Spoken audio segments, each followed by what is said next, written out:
Shakib Al Hasan বিশ্বসেরা allrounder, তর্ক সাপেক্ষে দেশের ক্রিকেটের কিংবদন্তি ক্রিকেটারও তিনি। তবে বিতর্ক আর সমালোচনার সাথে সাকিবের সম্পর্ক গভীর, যেন সাকিব ছাড়া বিতর্ক অচল।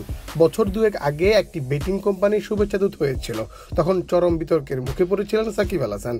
বিসিবির চাপে সাকিব সেই বেটিং সহযোগী প্রতিষ্ঠানের সাথে চুক্তি থেকে সরে আসেন। রাজনৈতিক কারণে তার জাতীয় দলের হয়ে খেলা এখন হুমকির মুখে। নাম নেই বিসিবির চুক্তিবদ্ধ ক্রিকেটেও, তাতে বিসিবিও তাকে এখন বাধা দিবেন না। সাকিবের নামের সাথে বাংলাদেশের সুনাম জড়িত, অনেকেই সাকিবের দেশ বাংলাদেশ বলেও পরিচয় দেন। এই অলরাউন্ডারের অগণিত ভক্ত সমর্থক রয়েছে, যারা তাকে দেশের ক্রিকেটের উন্নতিতে দেখতে চায়, কারণ সাকিব তো একজনই। 2 বছর আগেও সাকিব একটি বেটিং কোম্পানির সাথে যুক্ত হয়, যা একেবারেই মেনে নিতে পারেননি বিসিবি।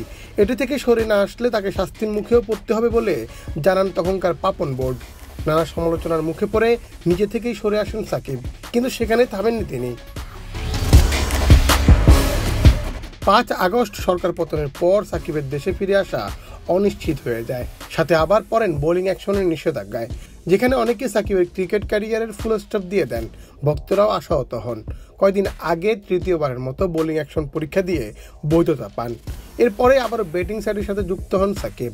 শনিবার নিজের ব্যক্তিগত ফেসবুক পেজে জানান দেন তিনি একটি ব্যাটিং সাইডের সাথে যুক্ত হয়েছেন এবং কেন এই প্রতিষ্ঠানের সাথে যুক্ত হবেন, এখানে লাভ কি সেটিও জানান সাকিব। একজন বিশ্বসেরা ক্রিকেটার তিনি। লাখ লাখ তরুণ প্রজন্ম সাকিবকে ফলো করে, অথচ তিনি দেশের এই প্রজন্মকে জুয়া খেলার জন্য অনুপ্রাণিত করছেন। মুন্না চন্দ্র দাস, বাংলাদেশ প্রতিদিন।